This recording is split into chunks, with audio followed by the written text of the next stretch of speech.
காவிரி நதி நீரை மேகதாது அந்த பகுதியில் ஒரு அணை கட்டுவதாக அங்கே இருக்கிற நீர்வளத்துறை அமைச்சர் மரியாதைக்குரிய சிவகுமார் அவர் சொல்றாரு. அவரை கூட்டிட்டு வந்து பிரச்சாரம் பண்றாரு. அவரை கூட்டிட்டு வந்து தமிழ்நாட்டுக்கு எவ்வளவு பெரிய துரோகம் சிந்திச்சு பாருங்க. இவர்களுக்கு அதிகாரம் தான் முக்கியம், நாட்டு மக்கள் முக்கியம் அல்ல. ஆக செங்கல்பட்டில் நடக்கிற ஒரு நிகழ்ச்சியில் இன்னைக்கு கர்நாடகத்தில் இருக்கின்ற நீர்வளத்துறை அமைச்சரை இங்க அழைச்சிட்டு வந்து பிரச்சாரத்துக்கு ஈடுபடுத்தியிருக்கிறார். அவர் மேகதாதுல அணை கட்டிய தீர்வேன் என்று சொல்றார். மேகதாதுல அணையில கட்டிட்டா டெல்டா பாலைவனம் ஆயிரும். இப்படிப்பட்டவர்களுக்கு இந்த தேர்தலில் தகுந்த பாடத்தை பூட்டுவீர்களா? நல்லா சத்தமா சொல்லுங்க. எவ்வளவு கொடுமை! நமக்கு துரோகம் செய்கின்றவர்கள், நமக்கு வருகின்ற நீரை தடுத்து நிறுத்துவேன் என்று சபதம் இடுகின்றவர், அவரோடு பிரச்சாரம் செய்கின்ற முதலமைச்சர் மீண்டும் ஆட்சி வருவதற்கு துடிக்கிறார். அதற்கு நீங்கள் சந்தர்ப்பம் கொடுப்பீங்களா? விதைகள் இயக்கம் இது மண்ணிற்கு மக்களுக்குமான விதைகளின் குரல். இந்த திமுக காரன் புத்திய செருப்பால் அடிச்சாலும் போகாது. ஏன்னா இந்த திமுக காரணங்க தொடர்ச்சியாக விவசாயிகளுக்கு எவ்வளவு அழிவை தேடி தரணுமோ, விவசாயத்தை எப்படியெல்லாம் அழிக்கணுமோ அப்படியெல்லாம் அப்பன்ல தொடங்கி இன்றைக்கு புள்ள வரைக்கும் என்னென்ன திட்டங்களை தீட்ட முடியுமோ அத்தனை திட்டங்களையும் இன்றைக்கு தீட்டி இருக்கிறாங்க. எடப்பாடி பழனிசாமி அவர்கள் தஞ்சாவூர், திருவாரூர் இந்த காவிரி டெல்டா பகுதியில் இன்றைக்கு பிரச்சாரத்தை மேற்கொண்டிருக்கிறார். அவர் பிரச்சாரத்தை மேற்கொண்டுகிட்டு இருக்க அதே வேளையில காவிரியில நான் உங்களுக்கு தண்ணி தர மாட்டேன், தமிழ்நாட்டு விவசாயிகளை கொன்றொழிப்பேன் அப்படின்னு சொன்ன கர்நாடகாவை சேர்ந்த ஒரு அமைச்சரை கூப்பிட்டுட்டு வந்து என்ன தைரியம் இருந்தா தமிழ்நாட்டுல இந்த மு க ஸ்டாலின் விழா எடுப்பாரு? அதை பற்றி தான் இந்த காணொலியில நாம இன்றைக்கு பேச போகிறோம். இது வரைக்கும் நம்முடைய யூடியூப் சேனலை நீங்க சப்ஸ்கிரைப் பண்ணாம இருந்திருந்தா மறக்காம சப்ஸ்கிரைப் பண்ணுங்க. அப்படியே பக்கத்துல இருக்க அந்த பெல் சிம்பலையும் கிளிக் பண்ணிட்டீங்கன்னா நாம போடக்கூடிய வீடியோக்கள் உடனடியாக உங்களை வந்து சேரும்.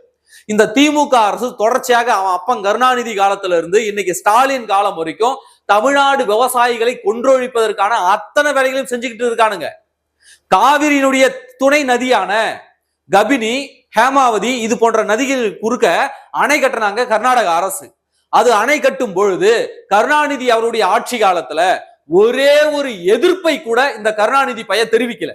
அன்னைக்கு இந்த கருணாநிதி காவிரிக்கு குறுக்க எங்களுடைய அனுமதி இல்லாமல் நீங்க அணை கட்டக்கூடாதுரா அப்படின்னு ஒருவேளை இந்த கருணாநிதி எதிர்குரல் எழுப்பி இருந்தால், சட்டமன்றத்தில் பேசி இருந்தால், இன்றைக்கு நாம இன்னைக்கு தண்ணிக்கு கையேந்த வேண்டிய அவல நிலை வந்திருக்காது. அன்னைக்கு அவன் அணை கட்டும் போது ஒரே ஒரு எதிர்ப்பை கூட இந்த கருணாநிதி பைய தெரிவிக்கவில்லை. இன்னைக்கு நான் மேகதாதுல அணை கட்டியே தீருவேன், நான் மேகதாதுல அணை கட்டி தண்ணீரை தடுத்து நிறுத்துவேன், உங்களுக்கு தண்ணி தர முடியாதா, உங்களால என்னடா பண்ண முடியும்னு சொல்லிட்டு அந்த கர்நாடக அமைச்சர்கள், அங்க இருக்கக்கூடிய காங்கிரஸ் அரசு இந்த தமிழ்நாட்டு மக்களை, தமிழ்நாடு விவசாயிகளை பார்த்து ஏளனமாக சிரித்து கொண்டிருக்கிறது இன்றைக்கு. ஆனால் அந்த காங்கிரஸ் கர்நாடக அமைச்சரான சிவகுமார செங்கல்பட்டுல கூட்டு வந்து விழா எடுக்கிறாயா இந்த மு க ஸ்டாலின், அவரை வச்சு தேர்தல் பிரச்சாரம் பண்றாயா இந்த மு க ஸ்டாலின். இவனுங்களெல்லாம் எதை கழட்டி அடிக்கிறது சொல்லுங்க பாப்போம், எதை கழட்டி அடிக்கிறது? நான் ஒரே ஒரு கேள்விதான் கேட்கிறேன். இதே தமிழ்நாட்டு அமைச்சர்கள் யாரையாவது கூட்டிட்டு போய் கர்நாடகாவில பேசிட முடியுமா? இப்படி பிரச்சாரம் பண்ணிட முடியுமா? கர்நாடகா காரன் இவர்களை விட்டு விடுவார்களா உள்ள? அல்லது இந்த மு க ஸ்டாலினை கூட்டிட்டு போயிட்டு அவரால் விழா எடுத்து விட முடியுமா? காவிரி நதிநீர் எங்களுடைய உரிமை, அந்த நதிநீரை எங்களுக்கு தாங்கன்னு இந்த மு க ஸ்டாலினால அங்க போய் பேசிட முடியுமா? அல்லது இங்க தமிழ்நாட்டிலேயே பேசிட்டு இன்னைக்கு சிவகுமார் வந்து இங்க பிரச்சாரம் பண்ண மாதிரி அங்க கர்நாடகாவில போயிட்டு இந்த மு க ஸ்டாலினால் பேசிவிட முடியுமா? அப்ப அந்த சிவகுமாரை தமிழ்நாட்டுக்குள்ள அனுமதிக்கிறானுங்க. தமிழர்களுக்கு தண்ணி தர முடியாது, தமிழக விவசாயிகளுக்கு தண்ணீர் தர முடியாதுன்னு சொன்ன அந்த சிவகுமாரை தமிழ்நாட்டுக்குள்ள இவனுங்க கூட்டிட்டு வரானுங்க. அதையும் இந்த தமிழ்நாடு மக்கள் அனுமதிக்கிறாங்க, கேள்வி கேட்காமல் இருக்கிறாங்கன்னா அப்ப இந்த தமிழ்நாடு மக்கள் சூடு சொரணையற்றவர்கள் நினைச்சுக்கிட்டு இருக்கானா இந்த கருணாநிதி பெத்தெடுத்த இந்த கடைசி சாக்கடை? சொல்லுங்க பாப்பா. அப்போ தமிழர்களுடைய உரிமையை ஒருத்தன் மறுக்கிறான், அவனை கூட்டிட்டு வந்து வச்சு இவன் கொண்டாடுறானா இதை எப்படி இந்த தமிழ்நாட்டு மக்கள் அனுமதிக்கிறீங்க நீங்க? அதைத்தான் எடப்பாடி பழனிசாமி அவர்கள் கேட்கிறாங்க. இந்த காவிரி நதிநீரை விடமாட்டேன்னு சொன்ன ஒருத்தரை கூட்டு வந்து விழா எடுக்கிறீங்களா, இதெல்லாம் நியாயமான எடப்பாடி பழனிசாமி அவர்கள் கேட்கிறார். அதைத்தான் நாங்களும் கேட்கிறோம். தொடர்ச்சியாக இந்த திமுக அரசு என்பது விவசாயிகளுக்கு எதிரான அரசு. மீத்தேன் ஹைட்ரோ கார்பன் திட்டங்களுக்கு கையெழுத்திட்டது யாரு? மு க ஸ்டாலின். கூட்டணி யாரு? காங்கிரஸ். அப்போ காங்கிரஸ் திமுக ஆட்சியில இவனுங்க கூட்டணியில இருக்கும் பொழுதுதான் இந்த மீத்தேன் ஹைட்ரோ கார்பன் திட்டங்களுக்கு கையெழுத்திடுகிறார். அப்ப காவிரி டெல்டா மக்கள் எல்லாம் போராட்டம் பண்றாங்க. இந்த மாதிரி எங்களுடைய விளைநிலங்களை அழிக்காதீங்கன்னு சொல்லிட்டு இந்த மக்கள் எல்லாம் போராட்டம் பண்ண உடனே அப்புறமா மு.க. ஸ்டாலின் நீலி கண்ணீர் வடிச்சாரு பாருங்க. நான் தெரியாம கையெழுத்து போட்டுட்டேன், என்ன மன்னிச்சிடுங்கன்னு சொல்லிட்டு இதே காவிரி டெல்டா மக்களிடம் மன்னிப்பு கேட்டவர் தான் இந்த மு.க. ஸ்டாலின்.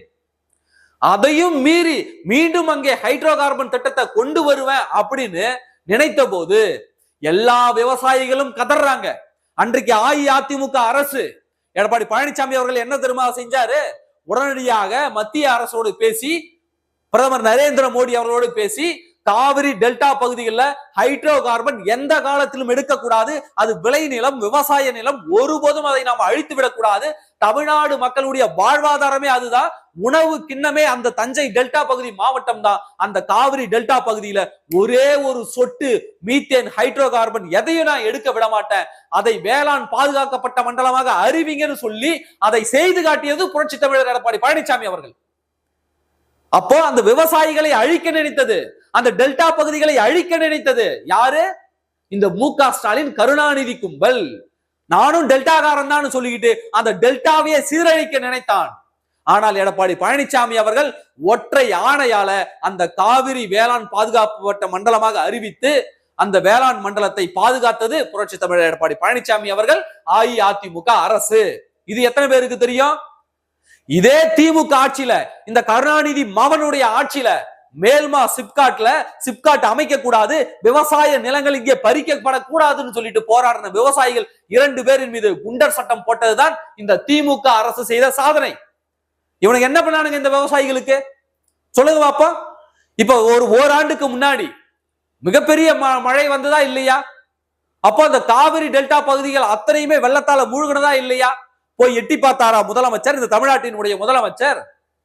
அப்ப மக 2 பேரும், அதாவது முதல்வர் துணை முதல்வர் 2 பேரும் என்ன பண்ணாங்க? இங்க சென்னையில போட்டோ ஷூட் எடுத்துக்கிட்டு இருந்தானுங்க. தண்ணியே இல்லாத இடத்துல போய் நின்றுட்டு போட்டோ ஷூட் எடுத்துட்டு, பாருங்க எங்க திராவிட மாடல் ஆட்சியில தண்ணீரே தேங்கல அப்படின்னு சொல்லிட்டு போட்டோ ஷூட் விளம்பரம் மட்டும் தான் நடத்தினாங்க. ஆனால் எடப்பாடி பழனிசாமி என்ற ஒற்றை நபர் தான் முதலாக இந்த மழையால் பாதிக்கப்பட்டது, உண்மையாகவே பாதிக்கப்பட்டது டெல்டா மக்கள்னு சொல்லிட்டு நேரடியாக வேஷ்டியை மடிச்சு கட்டிக்கிட்டு டெல்டாவுக்கு வந்தாரா இல்லையா? நெல் பயிர் முளைக்கவே இல்லை அப்படின்னு சட்டசபையில பேசுறானுங்க. ஆனால் முளைத்த நெல் பயிரை தன்னுடைய கைகளால் அள்ளி காட்டி, இங்க பாரியா நெல் பயிர் முளைச்சிருச்சுன்னு காட்டினாரா இல்லையா எடப்பாடி பழனிசாமி அவர்கள்? நெற்பயிர்லாம் முழுகி போயிடுச்சுன்னு களத்துல இறங்கி போய் விவசாயிகளை நேரில் சந்தித்தாரான்றைக்கு டெல்டாவில் எடப்பாடி பழனிசாமி அவர்கள். மு.க. ஸ்டாலின் என்ன பண்ணாரு? நெல்மணிகளை அவருடைய ஆபீஸுக்கு வர வச்சு ஆய்வு பண்றாரு. முதல்ல அது நெல்லா, பருப்பு செடியா, கோதுமை செடியான்னு தெரியுமா அந்த மு.க. ஸ்டாலினுக்கு? கரும்பு காட்டுக்குள்ள சிமெண்ட் ரோடு போட்ட வந்தாங்க இந்த மு.க. ஸ்டாலின். உலகத்துல இப்படி ஏதாவது ஒரு கோமாளி அரசு இந்த மக்கள் யாராவது பார்த்திருப்பாங்களா? கரும்பு தோப்புக்குள்ள, கரும்பு காட்டுக்குள்ள எவன்டா சிமெண்ட் ரோடு போட்டு போனது? அப்பேற்பட்ட கோமாளிகள் தான் இவனுங்க. அப்போ இவனுங்க அந்த நெல் பயிரை அங்க வர வச்சு பாக்குறாங்க. ஏன் மக்களை போய் சந்திக்க மாட்டாரோ முதலமைச்சர்? இன்னைக்கு வீதி வீதியா போறாரு, வீதி வீதியா போய் டீ குடிக்கிறாரு, வீதி வீதியா போய் டீ ஆத்துறாரு.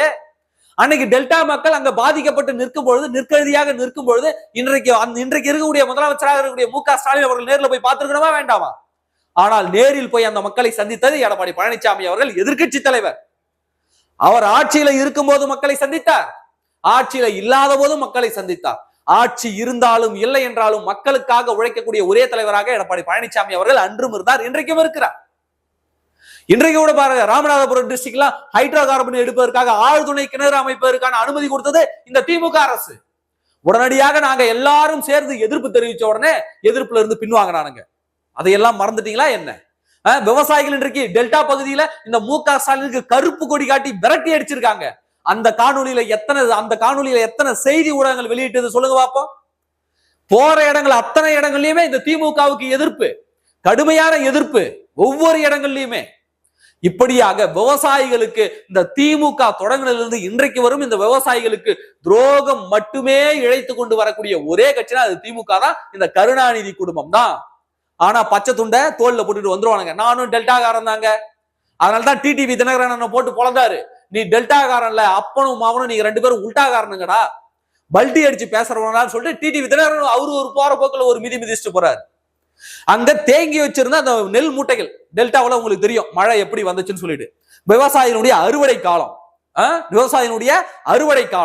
விவசாயிகள் நெல் மூட்டையெல்லாம் அறுவடை பண்ணி குடோன்ல அடுக்கி வச்சிருக்காங்க, ஒழுங்குநிலை விற்பனை கூடத்துல அடுக்கி வச்சிருக்காங்க. அதற்கு ஒரு ஷெட்டு கூட கிடையாது, ஒரு தார்பாய் கூட கிடையாது. அந்த வசதிகளை கூட இந்த தமிழ்நாடு அரசு செய்து கொடுக்கவில்லை. டெல்டா மக்களே மறந்து விடாதீர்கள், அவர்கள் செஞ்சு கொடுத்தாங்களா இல்லையா ஞாபகம் வச்சுக்கோங்க. லட்சக்கணக்கான டன் கணக்கான அப்படியே நெல் மூட்டைகளை அடுக்கி கிடக்கிறது. மழை பெஞ்சு எல்லாம் முளைச்சு போச்சியா.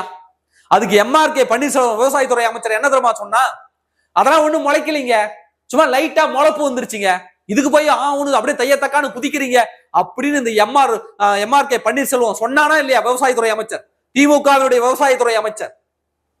நாங்க கேக்குறோம், நெல்லுமணி தோட்டத்துல லைட்டா முளைச்சிருச்சு, விற்க முடியுமா உன்னால? சரி, லைட்டா முளைச்சிருச்சுன்னு சொல்லியே அதை எவன் வாங்குவான்? கேட்டா நீ விவசாயி, நானும் 100 ஏக்கர்ல விவசாயம் பண்றேன்னு சொல்றல. அந்த விவசாயத்துறை அமைச்சர் எம்ஆர்கே பன்னீர்செல்வத்தை கேட்கிறோம், நெல்லு லைட்டா முளைச்சா கூட எந்த வியாபாரியாவது வாங்குவானா, எந்த அரிசி மில்லாவது வாங்குவானான்னு சொல்லிட்டு அந்த மில்லுக்காரன்ட்ட போய் பேசு, அப்ப தெரியும் உங்களுக்கு. லைட்டா தானே முளைச்சிருக்குன்னு சொல்றல, நீ தான் கோடி கோடியா கொள்ளடிச்சு வச்சிருக்க, நீ வாங்குவியா அந்த நெல்லு முட்டையெல்லாம்? நீ வேணா ஒரு ரைஸ் மில் கட்டி நீ வேணா அந்த முளைச்ச நெல்லை வாங்கி அரைச்சு குடு பாப்போம். லைட்டா முளைச்சிருச்சான், எல்லாரும் கண்டனம் தெரிவிச்சதுக்கு அப்புறம் தான் வாயை மூடணும் அவன். அப்போ இந்த விவசாயிகளுக்காக இவர்கள் செய்தது ஒன்றுமே கிடையாது. விவசாயிகளை இவனுங்க ஏளனமாகத்தான், ஒரு ஓட்டு வங்கியாக மட்டும்தான் இந்த திமுகவினர் பார்க்கிறார்களே தவிர விவசாயினுடைய கஷ்டங்கள் ஒருபோதும் இவர்களுக்கு தெரியவது கிடையாது. இந்த 5 ஆண்டு காலம் ஆட்சி ஆண்டானுங்கள்ல இந்த திமுக காரணங்க எத்தனை ஏரி குளங்களை இவனுங்க தூர்வாரினாங்க சொல்லுங்க பாப்போம் விவசாயத்திற்காக. ஆனால் எடப்பாடி பழனிசாமி அவர்களுடைய 4.5 ஆண்டு கால ஆட்சியிலேயே எடப்பாடி பழனிசாமி அவர்கள் குடிமராமத்து பணிகள்னு சொல்லி தமிழ்நாடு முழுவதும் இருக்கக்கூடிய ஏரி குளங்களை தூர்வாரினாரா இல்லையா? அவர் அப்படி தூர்வாரியதன் விளைவாக தான் இன்றைக்கு தமிழ்நாட்டுல விவசாயம் இன்றைக்கு செழித்து இன்றைக்கு பயிர் எல்லாம் விளைச்சல் வந்திருக்குன்னா அது எடப்பாடி பழனிசாமி அவருடைய ஆட்சி காலத்துல குடிமராமத்து பணிகள் செய்ததனால. அத்திக்கடவு அவிநாசி திட்டம்னு ஒன்ன கொண்டு வந்து 4 மாவட்டங்களுடைய குடிநீர் பஞ்சத்தை போக்கியது எடப்பாடி பழனிசாமி அவர்கள். விவசாயிகளுக்கான குடிநீர் பிரச்சனையை தீர்த்து வைத்தது எடப்பாடி பழனிசாமி அவர்கள். ஆனா அதுக்கும் இவனுங்க ஸ்டிக்கரை தூக்கி ஒட்ட வந்துட்டானுங்க. இன்றைக்கு அதே காவிரி டெல்டா பகுதி மக்களை நான் கேட்கிறேன், காவிரி நதிநீர் பிரச்சனை 50 ஆண்டு காலமாக நடந்து வருகிறதா இல்லையா? உச்ச நீதிமன்றம் தீர்ப்பு கொடுத்ததா இல்லையா? நீங்க தமிழ்நாட்டிற்கு உரிய தண்ணீரை கொடுக்கணும்னு தீர்ப்பு கொடுத்ததா இல்லையா? அந்த தீர்ப்பை அரசிதழ்ல வெளியிடணுமா இல்லையா? ஆனா அந்த தீர்ப்பு கொடுத்த பிறகும் கூட இந்த திமுக காங்கிரஸ் கூட்டணி அரசு அதை அரசிதழில் வெளியிடாமல் தாமதப்படுத்தியது. புரட்சி தலைவி அம்மா அவர்கள் ஆட்சி காலத்துலதான் அதை அரசிதழில் வெளியிட வைத்து இந்த தமிழ்நாட்டினுடைய காவிரி நதிநீர் மீதான உரிமையை நிலைநாட்டியது அதிமுக அரசு. அப்ப விவசாயிகளுக்கு என்னையா பண்ணாயவன்? திமுக அரசு இந்த விவசாயிகளுக்காக கிள்ளி போட்ட ஒரு சிறு துரும்ப சொல்லுங்க பாப்போம். முல்லை பெரியாறு பிரச்சனை, அந்த அணையில நீர் மட்டத்தை உயர்த்தியது அஇஅதிமுக அரசு, புரட்சி தலைவி அம்மாவினுடைய அரசு. அப்போ முல்லை பெரியாறு விவகாரமாக இருக்கட்டும், காவிரி நதிநீர் உரிமையாக இருக்கட்டும், அதிமுக அரசு என்றைக்குமே தமிழ்நாடு விவசாயிகளின் பக்கம் தான் நின்றிருக்கிறது. ஆனால் தொடர்ச்சியாக அத்தனை விஷயத்திலையும் விவசாயிகளுக்கு துரோகம் அளித்தது இந்த கருணாநிதி குடும்பம். முல்லை பெரியாறு வழக்குகள்லாம் கிட்டத்தட்ட 50 முறைக்கு மேல வாய்தா வாங்கினவன் தான் இந்த கருணாநிதி. அப்ப இப்பேற்பட்ட கேடுகட்ட ஒரு கருணாநிதி குடும்பம் காவிரி டெல்டா பகுதி நாங்க எங்களோடது, காவிரி டெல்டா திமுகவுடைய கோட்டை, காவிரி டெல்டா நானும் டெல்டாக்காரன் தான் அப்படின்னு சொல்லிட்டு உருட்டிக்கிட்டு திரிகிறான். அதையும் இந்த தமிழ்நாடு மக்கள் நீங்கள் நம்புகிறீர்கள் என்றால் நீங்கள் தான் முட்டாளாவீர்கள். இதை மறந்துடாதீங்க. நான் சொன்ன பட்டியலிட்ட ஒவ்வொரு வார்த்தைகளும் நீங்கள் மறந்துவிடக் கூடாது. இந்த விவசாயிகளுக்கு இவர்கள் செய்த துரோகம். இன்னைக்கு பாருங்க, பரந்தூர்ல விமான நிலையத்தை அமைக்க போறேன்னு சொல்லிட்டு ஆயிரக்கணக்கான கிட்டத்தட்ட 6000 ஏக்கர் விவசாய நிலங்களை அழித்து விட்டு, நீர்நிலைகளை அழித்து விட்டு தான் நாங்கள் விமான நிலையத்தை கொண்டு வரானுங்க. இதே விவசாயிகளின் மீது இவர்கள் போட்ட குண்டர் சட்டத்தை ஞாபகம் வச்சுக்கோங்க. விவசாயிகள் இவர்களுக்கு எதிராக போடாத பொழுது தடியடி நடத்து பத்தி விட்டவனுங்க தான் இவனுங்க. அப்போ முழுக்க இந்த கருணாநிதி குடும்பமும் இந்த திமுகவும் விவசாயிகளுக்கு எதிராக தான் நின்று இருக்கிறதே தவிர ஒருபோதும் விவசாயிகளுக்கு ஆதரவாக இவர்கள் நின்னதே கிடையாது. இன்றைக்கு காவிரி நதிநீரை உங்களுக்கு தரமாட்டேன், உங்களால என்னடா புடுங்க முடியும்னு சொன்ன அந்த அமைச்சர் சிவகுமார இன்னைக்கு கூட்டிட்டு வந்து இவன் பிரச்சாரம் பண்றான் அப்படின்னா, தேர்தல் பிரச்சாரத்துல கலந்து கொள்ள வைக்கிறானா, தமிழ்நாட்டுக்குள்ள இவன் அனுமதிக்கிறானா? அப்ப தமிழ்நாடு மக்களை, தமிழ்நாடு விவசாயிகளை இந்த திமுகவும் இந்த கருணாநிதி குடும்பமும் இந்த மு.க. ஸ்டாலினும் ஒரு மசுராக கூட மதிக்கவில்லை என்பதான அர்த்தம். உங்க பார்வைக்கு விட்டுற, நீங்க சிந்திக்க, விவசாயிகள் நீங்க சிந்திக்க, டெல்டா மக்கள் நீங்கள் சிந்திக்க, சிந்திச்சு வாக்களிங்க. விவசாயிகளுக்கு உறுதுணையாக நின்னது யார், விவசாயிகளுக்கு துரோகம் பண்ணது யாருன்னு நீங்க முடிவெடுங்க. நன்றி.